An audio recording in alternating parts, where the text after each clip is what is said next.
So if you want to start making drinks and you don't have all this fancy equipment here, but you still want to make high quality drinks, then this is the correct video for you. My name is Ron Verpin. I'm a full-time medical doctor and I've been a home bartender for over 5 years now. During that time, I've learned how to make over 100 different cocktails and I've thrown over 50 cocktail parties. And I teach other busy professionals how to make cocktails at home. And in this video, I'm gonna be showing you what to do if you don't have a shaker, like the one I have here, a jigger, or a stirring spoon, but you still want to make high quality cocktails. So in my opinion, these are the three most important tools. I would say of these three, the most important is the jigger. Then the second most important is the shaker here, the Boston shaker. And then the third most important tool is the stirring spoon. If you don't have all of this equipment, you can still make high quality cocktails using the proper substitutions, which I'm going to be talking about in this video.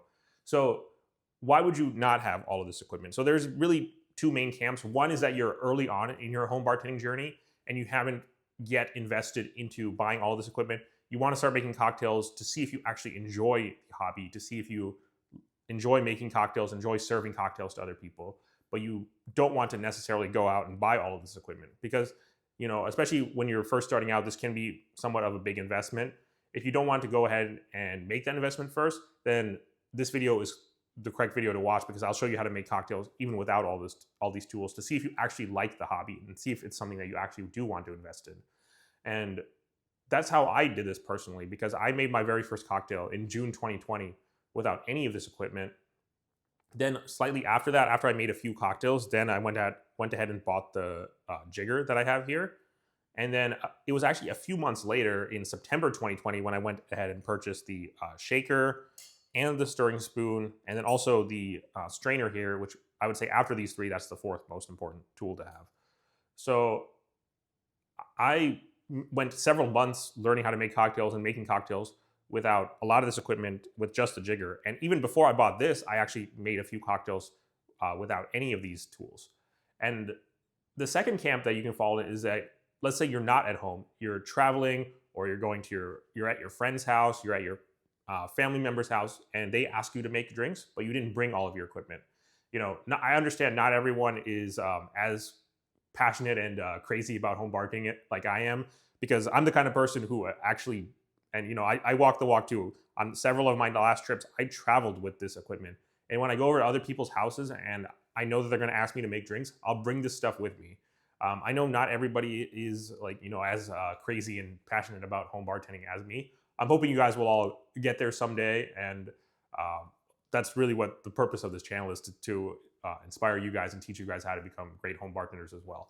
But, you know, let's say you're not there, or let's say you forgot, or you're on a long trip, or you go straight to your friend's house after work, for example, and they don't have all this equipment, but they still ask you to make cocktails. There's still great ways to do that. So I'm going to be talking about the three main substitutions for these. I would say the main substitution for each of these three tools. So let's start with the jigger. The jigger is used to measure ingredients. So this jigger actually has different measurements inside: 1/2 ounce, 3/4 ounce, 1 ounce, 1.5 ounce, and 2 ounces. So if you don't want to use a jigger, then you can use this thing right here. This is something that everybody has in their kitchen. So even if you're going over to your friend's house, you're traveling, you're going over to a family member's place or something like that, they're not going to have a jigger, but I guarantee you they definitely will have a tablespoon, and you can use this as a substitute because approximately 1 tablespoon is equal to 1/2 ounce.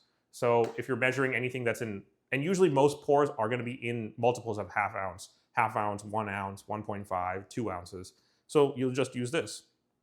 Instead of using a 1/2 ounce, you'll use 1 tablespoon. If the drink calls for 1 ounce, you're going to be using 2 tablespoons. If the drink calls for 2 ounces, you're going to be using 4 tablespoons, for example.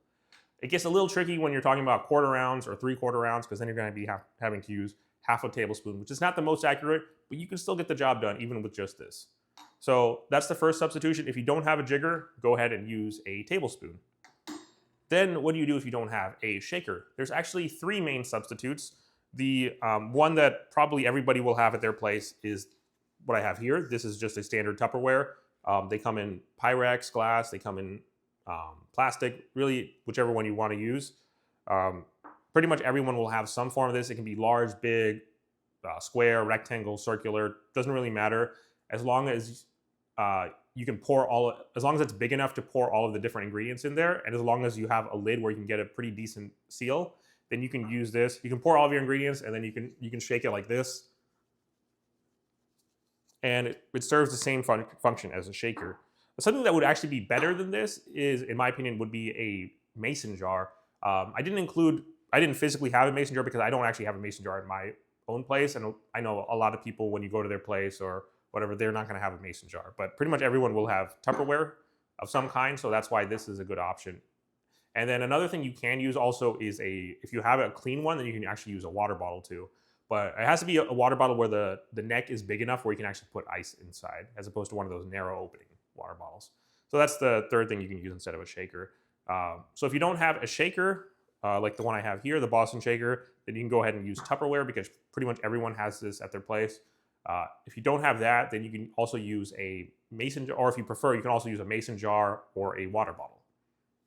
And then finally, if you don't have a stirring spoon, then it's not as effective, but still gets the job done. You can actually just use that same tablespoon that you used to measure. You can also use that as your stirring spoon.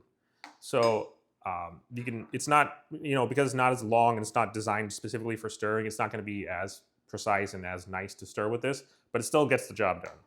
So just to summarize, if you don't have the three primary tools of home bartending, which are the jigger, the shaker, and the stirring spoon, you can still go ahead and make fantastic cocktails using regular household kitchen items. So if you don't have a jigger, instead you can use a tablespoon to measure your pours.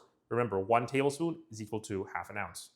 And then if you don't have a shaker to go ahead and shake your cocktails, then you can use a Tupperware, which pretty much everyone has in their kitchen. And then finally, if you don't have a stirring spoon for your stirred cocktails, then you can go ahead and use that exact same tablespoon that you used to measure. You can also use that as your stirring spoon. So that's basically the 3 main substitutions you can do. If you don't have a jigger, you don't have a shaker, you don't have a stirring spoon, I guarantee you definitely will have a tablespoon in your kitchen. You definitely have some form of Tupperware. Go ahead and use that instead to measure your ingredients, shake your ingredients, and stir your ingredients in order to make fantastic cocktails.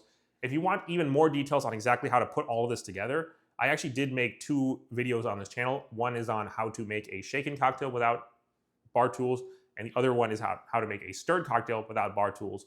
Both of them will be linked in the description below. That's all I have for today's video. If you found the advice helpful, please go ahead and subscribe to the channel. I really like to do 2 types of videos on this channel. One will be like this type of video where I give general advice, tips, and tricks, and share stories from my own home bartending journey that I feel will help you guys all become better home bartenders. And the second type of video will be where I do tutorials on how to make specific cocktails. Anyways, that's all I have. Thank you. Cheers.